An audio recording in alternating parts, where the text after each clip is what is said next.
Здравейте, уважаеми зрители на Алфа, това е извънредно студио. В събота на вечер за размисъл. Аз искам да използвам това идиотско наименование, което от години се употребява преди избори, бил ден за размисъл. И искам да ви призова да размишлявам на деня.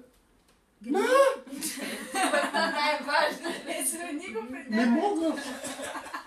Пуснахме, например, допуснахме да не управлява мутра, как допуснахме една държава, в която полицейщината, мутренското поведение на управляващите станаха на мътници. Допуснахме на главата и който лъжа народа си, който ни вкара в 16 милиарда заем и който... вижте, заедниците са му разширени, дали са надрусани. Целува с турските ръководители и лъже непрекъснато всеки един българин.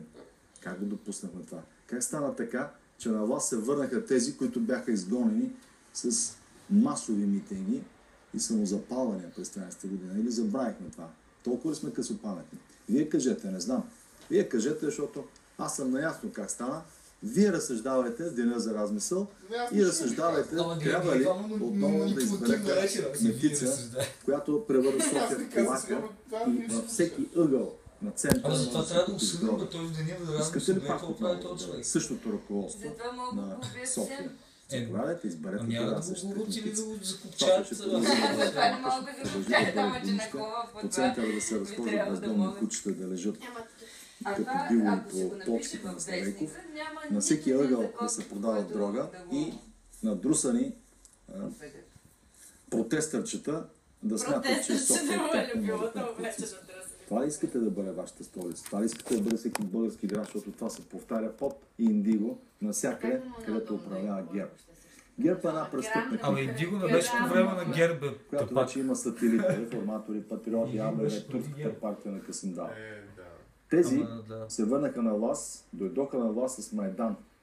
Те дойдоха на власт с мръснишки, подли, хулигански, варварски действия и тогава така главен прокурор Цацаров не си мъдна пръща да направи, въпреки че десетки пъти го сигнализирахме за хулиганства. Кои хулиганства? Ето вижте кои хулиганства. Да си спомним 13-14 година, когато към нашите глави хвърчаха камъни. Аз това няма да го забравя Цацаров цял живот. И не само ще го напомням, а ще направя така, че ти да не спиш вечер, защото ти беше покровител на тези престъпници. Нека да видим, ето това е Кристиян Димитров с превързана глава. Нека да видим къде, какво ставаше. Единствената партийна централа, която беше изпълнявана, защото другите момчуци се скрикли като мишки и оставиха да се гаврят с техните партийни централи. Толкова им пука за техните централи, толкова им пука за техните партии, за техните идеи, ще да кажем, а те идеи няма. За ГЕРБ да не говорим. Те са една престъпна клиентелистка клика. Ето виждате, това са красивите, младите, интелигентните, както ги наричаше. Това са тъпите нацисти, някой беше платил. Тези същите дали месеца да си ги излъчи след това. Уринираха, пикаха, сраха, хвърляха бутилки, лигаваха се, повръщаха, друсаха се на центъра на София, превземаха което си искат кръстовище и полицията услужливо спираше и отклоняваше стотици и хиляди автомобили и хора, които закъсняваха за работа, объркаха целия им живот. Но понеже няколко надрусани протестърчета решили да седнат в центъра на Орлов мост, за тях цялата полиция, цялата тази прогнила полиция, корумпирана полиция, работеше зад тях. Вътрешният министър Цветлин Йовчев беше наредил... Добре, Роби, това студентите си го правят, говорете с тях. Говорете с тях. Алфа, който е с окаровена брада. Аз нямам никаква връзка също с тях. Ето как хвърчака камъни по нашите глави. Говорете си с тях. Къде сте Борисов? Къде е Борисов? Султана, дето знае всичко от държавата и разпорежда всичко. Къде е Цацаров, главен прокурор? Къде е шефа на СДВР Младен Маринов? Няма ги, крият се като мишки. Къде са полицейските началства? Къде е прокуратурата да спре това варварство? Аз не съм съгласен с това, което мислите в интернет граждани, които ви казват как може такова нещо. Няма смисъл да свържете с тях, аз не мога да дарам енергия. Да пардашим, да чупим глави, и както така и завършваме да псуваме. И това само този човек, който скочи на детето, което се върна за малко. И ти през това време ще кажеш да го игнорираме. Тук ще ви покажа как се получават парите след това, как се получиха милиони за така нареченото протестърство.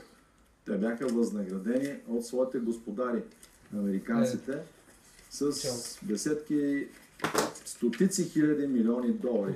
И това сме го показвали, тъй като неведнъж се занимавахме с така наречената протестна мрежа. Вие прочетохте... Това е грешно. Трябва в понеделник. Защо днес? Разбрахте колко хиляди, колко милиона са били разпределени на те наречените протестърски шефове, лидери, Цоневи, Цонки, Геновци и прочие други, които сега са във властта. Някои от тях станаха съветници, други станаха замминистри, пиари и прочее. Те получиха стотици хиляди. Получиха ги продажни журналисти от Нова телевизия, от BTV, които пък възхваляваха варварите, хулиганите, плюеха Волен Сидеров и Атака и правиха като на тебе ти дадат милиони да говориш за това как на другите хора им дадат милиони. Тези същите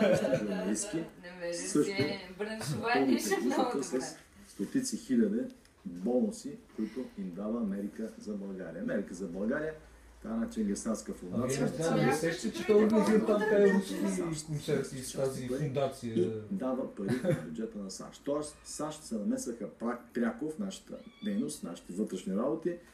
Те направиха един преврат всъщност и през 13-14 година вече успешно свалиха един законно избран парламент, имитираха народно недоволство, всъщност няколко стотин организирани дрослярчета от Главно София центъра, които сега плачат и се оплакват, че били нападнати. Те днеска прочетох, че Сидеров бил нахлул пак в Витис. Как днес го прочел, сега информационните сайтове. Човека той в момента лъжи в ефир. Аре някой да го осъди, бе.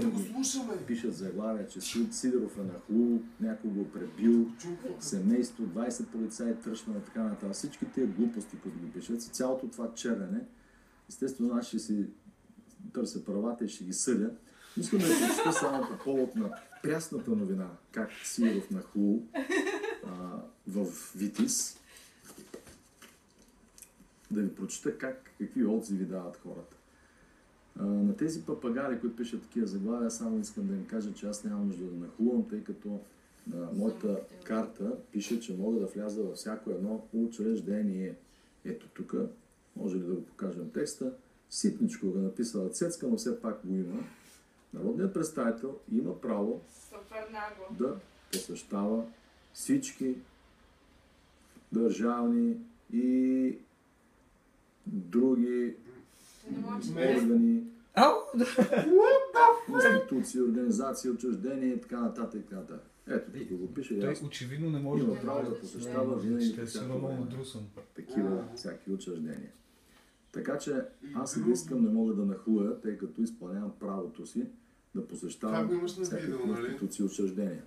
А защо ги посещавам? Винаги си има причина. Причината е, че в центъра на София се, както казах в началото, се разпространяват наркотици. Това се върши свободно. И не само, че се върши свободно, това го знаят всички. Специално по Раковска наркотиците се продават като бомбонки. И там на определени места, обаче полицията не прави нищо, защото тя е... Да, но определени места, когато някакъв депутат започне да бие хора. Да, тогава. Наркодилърството, тя закриля самите наркодилъри. Всъщност дилърите се отчитат на полицаи и ние вече ви показахме такива материали. В утрешния неделник също ще продължим темата, да разнищим това колко, как се отчитат, кои дилъри, къде се продават, на кои места, клейкшопове ли са, дискотеки ли са, заведения ли са. Това реално има този имунитет, защото все такива глупости убедил 4% от хората, които могат гласуват в България, че той е нормален напълно. Имаше доста сигнали, за съжаление. А във вчерашния ден специално се занимавахме с моите колеги да разпространяваме на София ето този плакат. Той се вижда зад гърба ми. Тук ще го покажа в по-близък план на камерата. Това е операция срещу дрогата. Дрогата убива децата ни. Те не правят нищо. Кои те? Ами виждате ги тук. Начало с султана, после те наречения главен, марионетката Руми и другите марионетки там, СДВ, ТНВ. Те не искат да направят нещо, казва нашия плакат. Естествено, че не искат, ако искаха, можеха да направят. Да изчистим властта от тях и да изчистим България от дрогата. Нали бяхте преди 4 години и бяхте за коалиция, посланието, с което аз и колегите ми вчера в центъра на София разпространихме това послание. Тези, които са свързани с дрогата, те просто си ги изкарали бизнеса с дрогата и това е техния протест. Искат да се върнат обратно. Те бяха толкова агресивни, че екип на Алфа беше нападнат от тези две мутри, витишчийски. Това са лица, свързани с Витис, които нападнаха екип на Алфа. Искам да се обърна към всички зрители, които може да даде някаква информация за тези мутрички, тези мутрички. Да съобщи на адреса на телевизията, ще има и парична награда. Може да се позволи на тези, които защитават дрогата, трогат децата на България, на всичкото отгоре да нападат и репортери и екипи на телевизия Алфа, защото просто телевизия Алфа е тръгнала да разследва тази тема.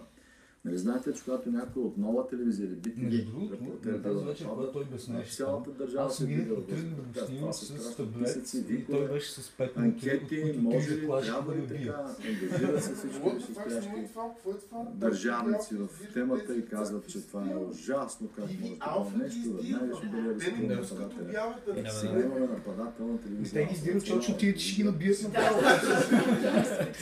За да ме пак дойде. Не те ни я броя, защото БНТ е поръчкова. Телевизия Алфа и нейния екип бяха нападнати. Тези лица и Волен Сидеров, трябва искам да го снимам.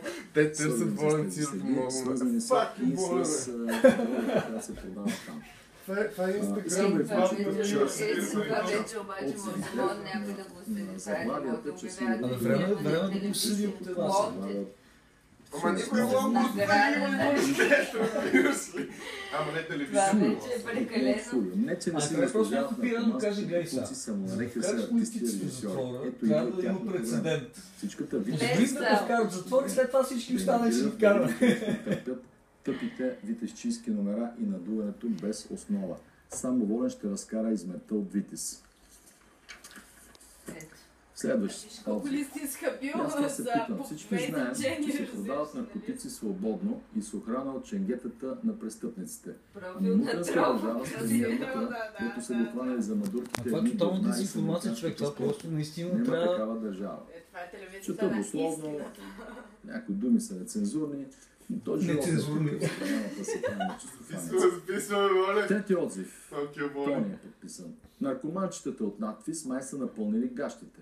Няма го шефът им от банки да ги защитава. Заете с подготовката на фалшифицирането на изборите. Цветанов, колкото и да е добър, Цветанов не може да се справи сам.